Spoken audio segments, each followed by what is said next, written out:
tanggal 7, tim Resmo Polres Gresik berhasil mengamankan satu orang terduga pelaku atas nama AS, umur kurang lebih 40 tahun, di Jombang. Jadi AS ini berperan dia yang mengambil handphone milik suami korban di TKP. Ya, dan tadi juga saya sudah menampilkan kepada rekan-rekan semua foto DPO. Jadi dari hasil pemeriksaan tersangka AS bahwa pelaku utama pembunuhan adalah saudara Ahmad Midol yang tadi foto sudah kami tunjukkan. Nah, saudara Ahmad Midol ini sampai saat ini masih masuk dalam list daftar pencarian orang. Kami polisi masih memburu keberadaan saudara Ahmad Midol. Ya, kami dari Satreskrim Polres Gresik khususnya mengharapkan kerjasamanya daripada teman-teman semua.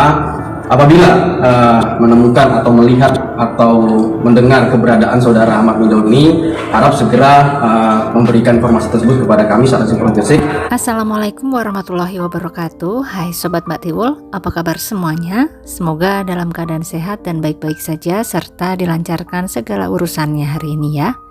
Terima kasih sudah mampir di video ini, tolong dibantu like dan subscribe-nya.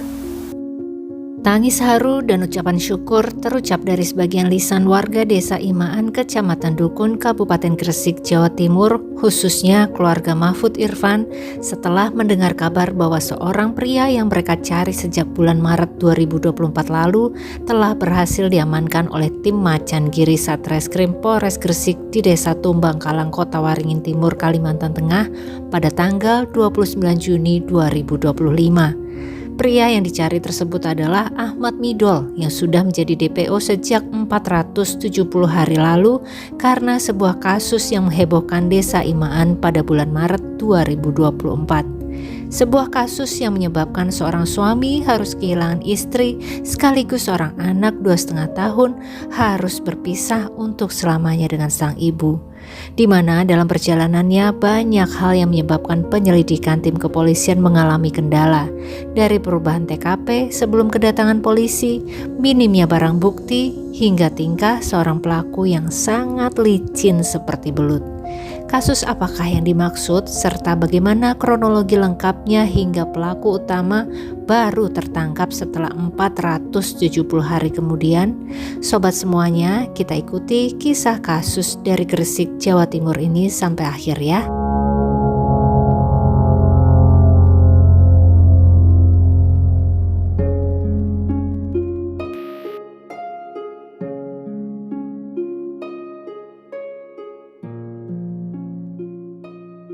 Mahfud Irfan adalah seorang pria asal Desa Imaan, Kecamatan Dukun, Kabupaten Gresik, Jawa Timur yang lahir pada tanggal 26 Juli 1980. Mahfud atau biasa disapa Kak Fud berprofesi sebagai guru di sebuah madrasah ibtidaiyah dan juga menjalankan sebuah usaha counter pulsa dan listrik di rumahnya. Selain pulsa dan listrik, Kak Fud atau Mahfud ini juga aktif menjalankan tugasnya sebagai agen BRI Link dan dipercaya juga untuk menjabat sebagai ketua BUMDes atau Badan Usaha Milik Desa di Desa Imaan. Betul-betul banyak ya aktivitasnya. Tidak heran jika Mahfud dikenal banyak orang di desanya. Mahfud sudah memiliki seorang istri yang dinikahinya sejak Oktober 2015 lalu. Nama istrinya adalah Wardatun Thoyibah atau sering dipanggil dengan Datun. Seorang wanita salihah kelahiran 9 Maret tahun 96. Dan dalam pernikahannya tersebut mereka dikaruniai seorang putri cantik yang di tahun 2024 lalu berusia 2,5 tahun. Sosok sang istri, Datun, juga dikenal sebagai sosok yang ramah di lingkungan desanya. Para tetangga sering berinteraksi dengan Datun yang ramah, terutama saat mereka meminta bantuan wanita tersebut untuk mengurus kiriman uang dari sanak saudara mereka dari jauh. Datun selalu melayani permintaan mereka dengan sangat ramah. Rumah yang ditempati oleh Mahfud dan Datun letaknya bersebelahan dengan rumah dari orang tua Mahfud sendiri, yaitu sebuah rumah sederhana tapi cantik dan rapih dengan MMT BRI Link yang cukup besar di depannya. Di rumah itu pula segala aktivitas penjualan serta pelayanan transfer atau penerimaan uang transfer mereka lakukan. Dan di rumah itu pula di tanggal 9 Maret 2024 Datun memperingati hari ulang tahunnya yang ke-28 bersama suami dan anak perempuannya Wawa. Momen itu pun sempat diposting oleh Datun dan sang suami di halaman media sosial mereka. Tampak foto satu pack donat dengan papan dari coklat bertuliskan Happy Birthday Mama 28 tahun. Sederhana, tapi tampak sebuah bentuk perhatian yang cukup manis dari seorang suami kepada istrinya. Tidak ada sama sekali yang menyadari bahwa momen ulang tahun tersebut akan menjadi momen ulang tahun terakhir bagi Datun sobat. Di mana pada tanggal 16 Maret 2024 subuh atau bertepatan dengan hari kelima Ramadan 1445 Hijriah, Mahfud yang malam harinya tidur di ruang tengah rumahnya sekitar pukul 5 subuh bermaksud untuk masuk ke kamar tidur tempat sang istri dan Wawa anaknya tidur semalam. Tapi kemudian sebuah pemandangan yang sangat mengejutkan tampak di hadapannya saat itu. Di dalam kamar tersebut Mahfud melihat tubuh sang istri tertelungkup di atas lantai kamar dengan cairan merah yang berceceran di sekitarnya. Tampaknya sang istri telah tiada kala itu. Kemudian dia melihat ke arah tempat tidur dan melihat anaknya, Wawa, masih tidur dengan cukup pulas di sana, tapi dengan sebuah goresan di kakinya. Rasa panik pun segera melanda Mahfud. Dia tidak tahu sama sekali peristiwa apa yang telah menimpa istrinya tersebut. Mahfud kemudian berlari keluar rumah, bergegas ke arah rumah ibunya yang bersebelahan dengannya dan meminta bantuan sang kakak dan juga sang ibu. Maka kemudian ibu dan kakak pun segera berlari ke arah rumah Mahfud. Di kamar mereka sama-sama melihat kondisi Datun yang tertelungkup di lantai. Setelah melihat lebih dekat, mereka memastikan bahwa Datun betul telah tiada sobat. Pikiran pertama yang terlintas di benak Mahfud adalah mungkin istrinya bundir. Segala rasa panik melanda mereka semua. Sang kakak kemudian berinisiatif mengangkat tubuh Datun dan memindahkannya ke atas kasur. Di sanalah mereka kemudian melihat ada bekas-bekas seperti serangan suatu benda di leher Datun. Daster yang dikenakan juga berlumuran cairan merah. Ibu dari Mahfud mengira jika menantunya itu menjadi korban dari gigitan seekor ular yang cukup besar. Melihat ada beberapa lubang yang ada di leher Datun. Dan dengan berusaha tetap tenang, mereka mulai perlahan membersihkan ruangan serta memandikan tubuh Datun. Para warga yang mendengar kepanikan dari rumah Mahfud juga mulai berdatangan untuk melihat apa yang terjadi serta mencoba membantu sebisa mereka. Mahfud yang awalnya mengira bahwa sang istri telah bundir mendadak sadar jika sang istri menjadi korban dari aksi pembunuhan yang disertai perampokan sobat. Karena semua uang yang ada di dalam laci lemarinya raib tidak berbekas, ada sekitar 160 jutaan yang hilang. Dan handphonenya juga hilang. Pintu belakang rumah pun rusak seperti habis dicongkel dengan paksa. Perangkat desa segera melaporkan kejadian ini ke kepolisian setempat.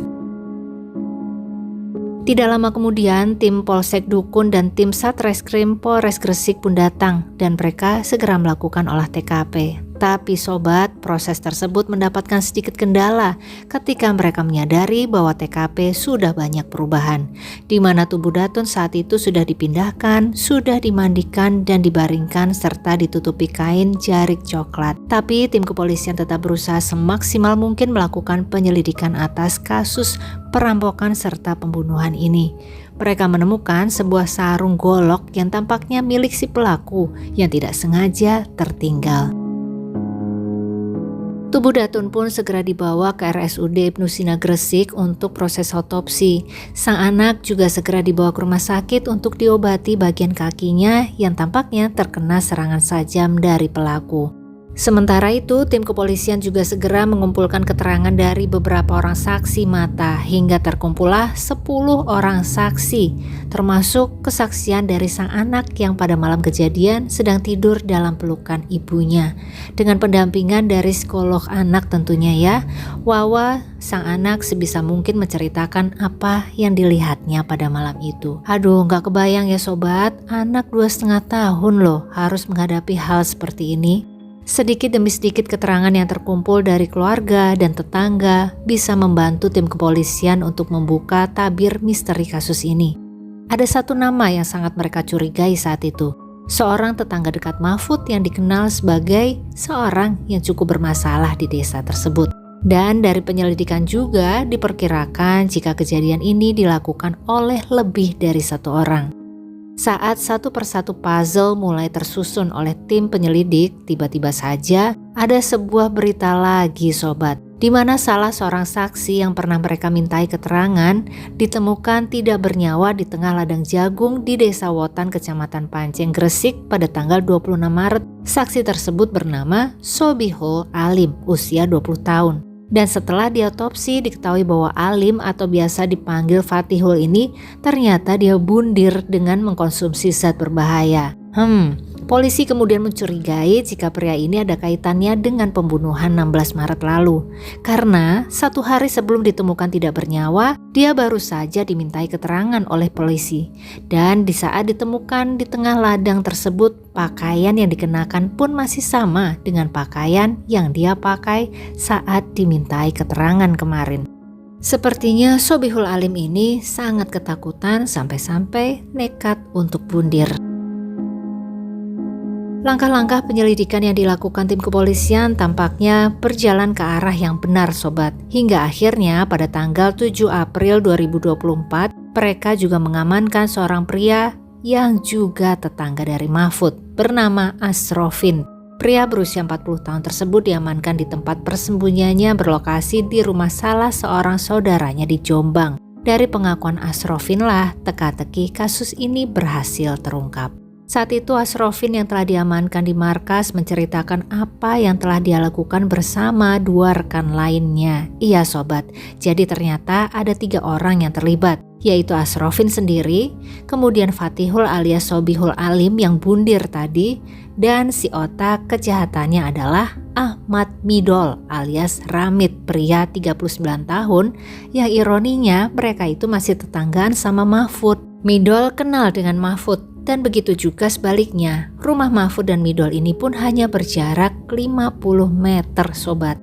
Asrofin kemudian menceritakan aksi mereka dari sisi yang Asrofin ketahui. Dia mengaku bahwa motif mereka untuk merampok rumah Mahfud adalah untuk membeli narkoboy, khususnya si Ahmad Midol yang memang dikenal sebagai pengguna narkoboy. Dan Asrofin diperintahkan oleh Midol untuk pura-pura membeli pulsa dulu di rumah Mahfud sekaligus untuk melihat-lihat kondisi counter dan melihat di mana kemungkinan mereka menyimpan uangnya. Lalu mereka berbagi tugas. Asrofin bertugas mencongkel pintu belakang, Sobihul bertugas membawa tali yang akan digunakan bila tuan rumah nanti memberontak, dan Ahmad Midol sendiri sebagai pemeran utama, yaitu mengambil uang di rumah Mahfud. Mereka pun melakukan aksinya tersebut menjelang waktu sahur di hari itu, tidak lupa mengenakan penutup wajah.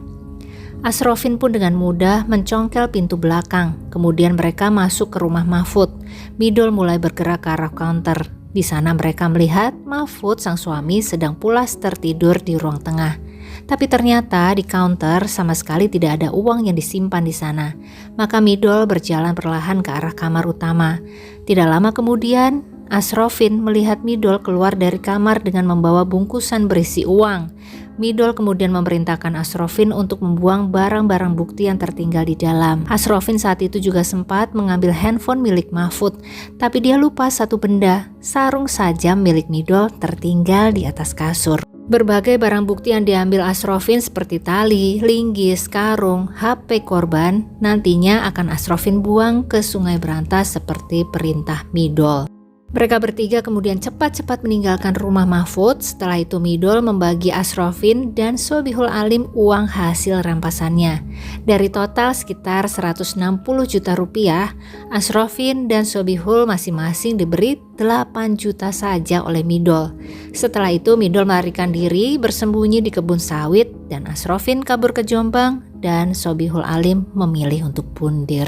Atas tindakannya menjadi kaki tangan kejahatan tersebut, Asrofin dijatuhi vonis hukuman penjara 12 tahun pada bulan Oktober 2024. Selama proses persidangan Asrofin, polisi juga terus memburu keberadaan si pelaku utama, yaitu Ahmad Midol yang lincahnya seperti belut, kabur ke sana kemari. Tapi kabarnya sebenarnya warga banyak yang tahu keberadaan si Midol ini, tapi warga enggan berurusan dengan Midol karena mereka mengenal pria ini sebagai mafia terkait dengan gembong narkoboy.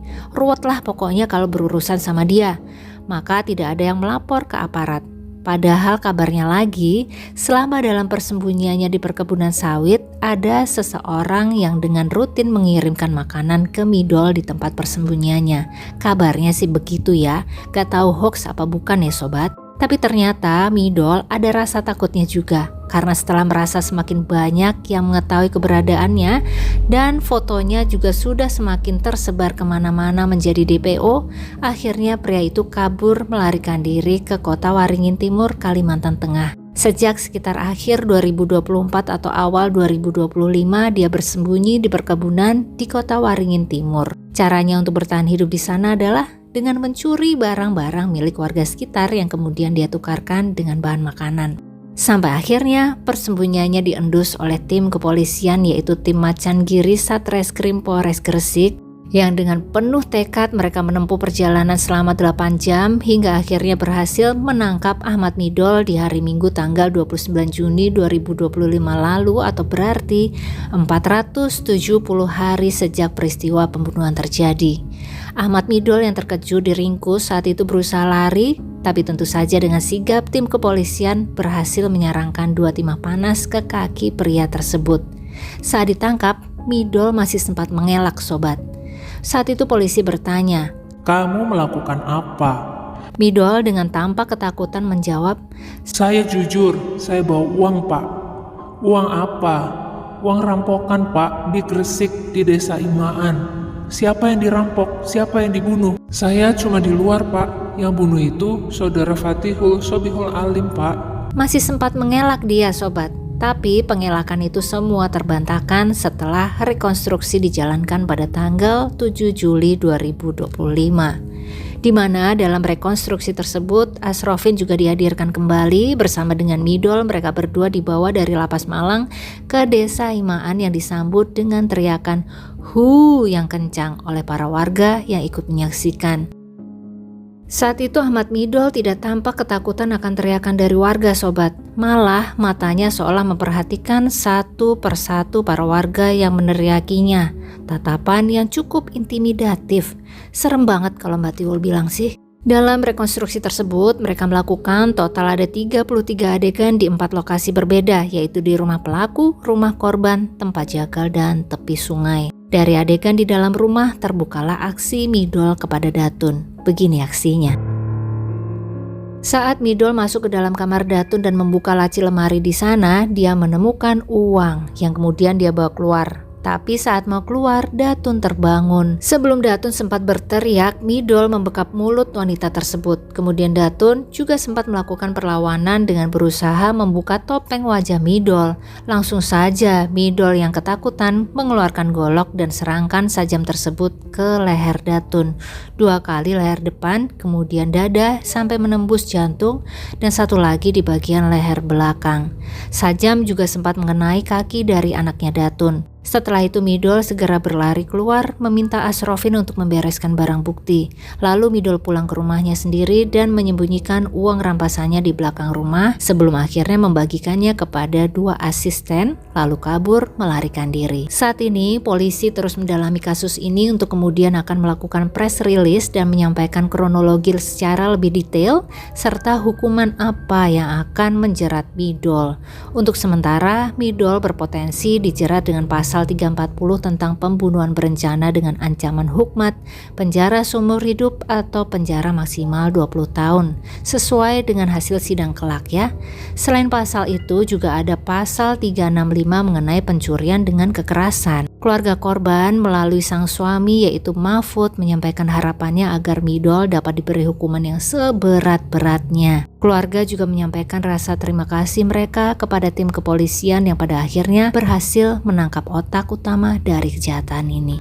Semoga keadilan bisa berpihak kepada pihak keluarga korban ya sobat. Demikianlah sobat kisah kasus kita kali ini. Susah ya kalau punya tetangga yang red flag banget seperti Midol ini. Semoga kita semua dijauhkan dari orang-orang jahat ya. Tidak lupa kita doakan juga untuk saudari Wardatun Thoyibah, semoga sudah beristirahat dengan tenang, diampuni segala dosa dan diterima semua amal ibadahnya. Serta untuk keluarga yang ditinggalkan, semoga senantiasa diberi ketabahan dan keikhlasan dalam menjalani ujian ini. Dan semoga selalu ada pelajaran berharga yang bisa kita petik bersama. Jangan lupa komennya ya sobat.